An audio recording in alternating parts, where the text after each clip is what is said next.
శ్రీరామచంద్రుని సారథ్యంలో వానర సైన్యంతో విజృంభిస్తూ లక్ష్మణస్వామి తనతో పోరాటం చేస్తున్న రావణుడి కుమారుడు ఇంద్రజిత్ తలని బాణంతో ఒక్క వేటుతో వేరు చేశాడు. ఇంద్రజిత్ మరణ వార్త విన్న రావణుడు ఆవేశంతో ఊగిపోయి ప్రతీకారం కోసం పాతాళ లోకాధిపతి తన సోదరుడు అయినటువంటి మహిరావణుడి సహకారం కోరాడు.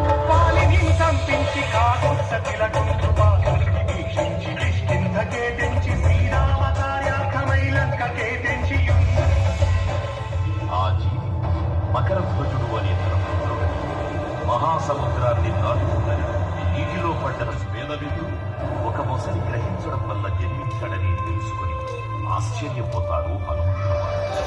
బ్రహ్మాండమైనట్టి ఆసక్తి